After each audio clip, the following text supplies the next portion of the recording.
And now, 6 Sports presents the Dean Trailways 5th Quarter.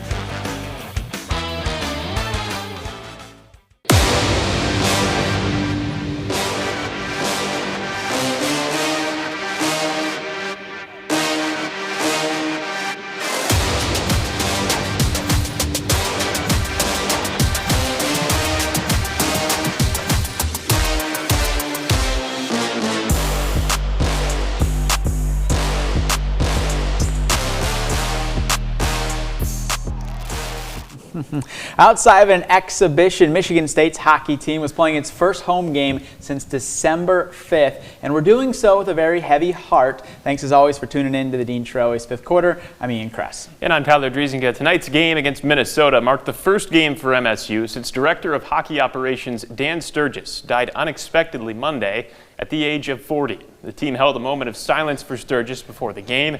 The Spartans have added a patch with his initials to their sweaters for the rest of the season, and visiting Minnesota also wore stickers with his initials tonight.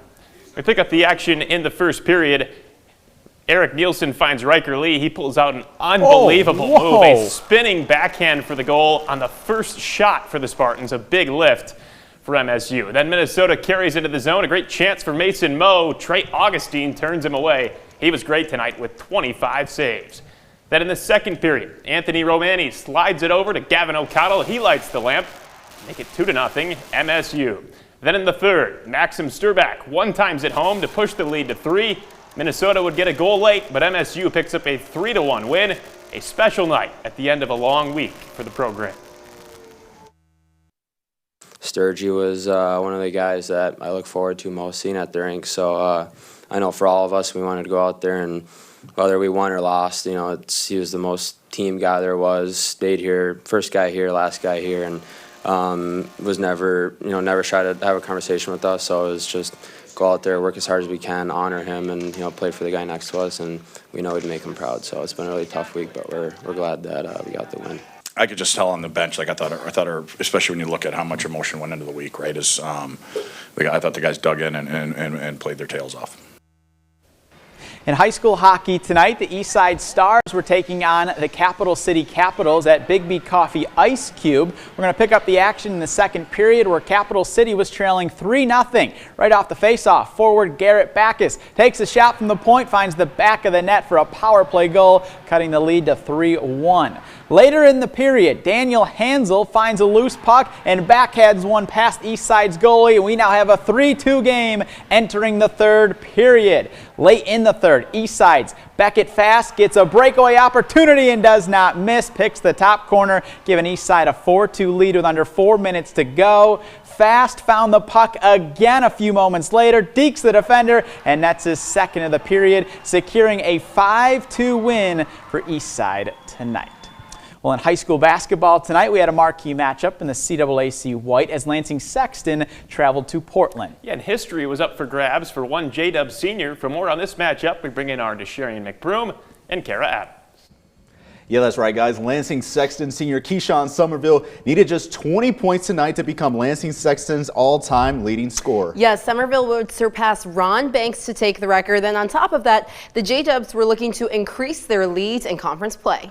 Lansing Sexton came into the day a perfect 7-0 in conference play, but Portland was looking to change that. Third quarter, Keyshawn Somerville drives the lane, lays the finger roll, gets the bucket and the foul. He had 14 points at this point. Sexton led by 7 at the half. But in the third, Portland came out hot. Ethan Castle gets the layup to go. Raiders down by 3. On their next possession, Tage Verk hits the off-balance bank shot to cut the Portland deficit to 1. But Mario Murray is left open in the corner for Sexton, and he drains the J-Dubs 3. Sexton goes up 4. And in the fourth, with him only needing 2 points for the all-time Sexton record, Somerville all alone gets the easy bucket, breaking the J-Dubs program record, surpassing the previous record, which was held by Ron Banks. And just for good measure, Somerville does it again as Lansing Sexton takes down Portland 61-56, and Somerville is now the all-time leading scorer in program history with 1,714 points. Just feels great, but I couldn't do it without my teammates. And, when I was younger, I never thought I would be able to do something like this, but, it came true tonight, and I'm just, super blessed and just super glad to do with these guys behind me. He's always uplifting his players. His response is always wonderful. You never see him with an attitude. You never see him cussing. You never see him have a bad day, and I'm just like, okay, he's that guy, so I got to give him his crown. He is that guy. I think the star of the show there was that little kid eating popcorn on someone's shoulders. Give him the crown. Yeah, exactly. Well, it's time for our first break of the night. When we come back, we'll focus on a key matchup on the girls' side in the CAAC Blue. DeWitt leads the conference with a perfect 6-0 record and traveled to Holt tonight. We'll have those highlights. Plus, on the boys' side, Lansing Everett was seeking an upset of Waverly. That and more coming up next on the Dean Trailways 5th Quarter. Welcome back. The DeWitt girls have yet to lose in conference play, and with a win tonight, the Panthers would pick up a key victory in their quest to winning a 4th straight CAAC Blue title. Yeah, DeWitt went on the road tonight to take on Holt, whose only loss in conference play was to the Panthers. Here's the Rams getting ready to go to try and break DeWitt's unbeaten streak in conference play. Couple minutes in, Janie English banks in the 3. She gets the bounce. Panthers with an early 6-2 lead. End of the first quarter, Olivia Gadsden banks in the 3 at the buzzer. Rams leads by 1. Jumping to the third quarter, and guess who? It's Gadsden again. Nice little spin move by the baseline, lays it in, and Rams leads 25-22. Into the fourth, Maya Barker gets the steal, and she takes it all the way to the house to put up the layup through traffic. Rams up by 7. DeWitt won't go away yet. Under 3 minutes to go. Rowan Moore hits the big 3 to even things at 37, but key free throws down the line from the Rams help them secure the deal, and they hold on to win it 40-37 and snap DeWitt's undefeated conference streak. It's a really huge win because if we drop that game and we end up 2 games behind DeWitt, it's going to be really tough to try to catch up. So I like the fact that we're in control of our own destiny now. It feels great, we're all so excited. We worked on it. I felt we all felt really confident. We all were very hyped today, so I knew we were going to take care of it. Tonight on the boys' side of the CAAC Blue, the reigning state champs, East Lansing, was looking to remain perfect this season. And tonight's game against Grand Ledge marked the 14th game of the season for the Trojans, only their 3rd at home.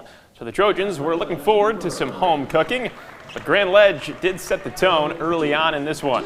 The Comets will swing it around to Braden Cinco in the corner. Cinco's a good name for this shot. Hits a 3, Cinco to start the scoring, give the Comets a 3-0 lead. After that, though, the home team started to cook. DQ Stewart throws it down. Shortly after that, KJ Torbert forces the turnover, lobs it to Stewart again. In the second quarter now, sophomore Tyree Anthony lines up a 3 and knocks it in to grow the Trojan lead to 15. We've seen Stewart show off the hops. How about the shooting ability? The senior is good from the top of the key. Then for the highlight of the night, Kellen Lott gets the steal. His layup attempt is off, but KJ Torbert is there for a posterizing putback. East Lansing goes on to win 72-36. Elsewhere in the CAAC Blue, Rod Watson Waverly welcomed in Lansing Everett. The Warriors were seeking their 6th straight win and had it rolling tonight. In the third quarter, Caden Ali lobs it for Xavier Pendergrass, who throws it down to grow the Waverly lead. Shortly after, Pendergrass is going to be cleared for takeoff once again. He had 21 points tonight. Everett was trying to spark a rally in the third quarter. Marion May glides through the defense for the bucket. However, Waverly is ranked in the top 10 in Division I for a reason. Ali pokes it away and has an easy path to the hoop for 2. And the man of the hour for the Warriors tonight on this chilly Friday night, Derek Thomas II. He goes to the hoop for 2 of his game-high 37 points. Waverly takes down Lansing Everett tonight 100-79. Moving to Holt, the boys also welcomed DeWitt to town tonight after the girls' game. Right away, Brandon Mercer takes on his defender and gets the first points of the night for the Rams. DeWitt's got it. Nate Mullen goes inside Jerome Dunham, gets the tough bucket to go 2-all. Little later, Trevin Johnson, long pass up to Makai Williams. He battles through, uses the glass, and puts Holt up 6. DeWitt looking to close their deficit. Brennan Mensing, quick turn and shot. Panthers trail by just 2. Here's Mullen again driving. He gets the bucket and the foul. 10-8 Holt after the first, but the Rams pulled away and dominated DeWitt 65-48 and win their 4th straight game. Down in Jackson, Battle Creek Harper Creek was on the road taking on Jackson Northwest.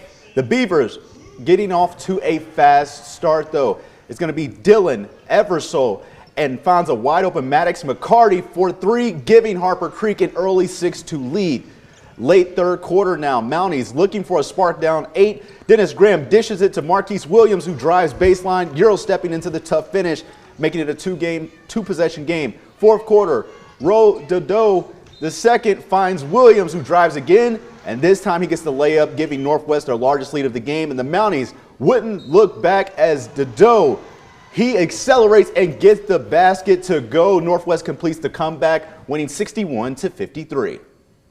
That'll do it for another great night of high school hoops. And when we come back, the Michigan men's basketball team was in action tonight against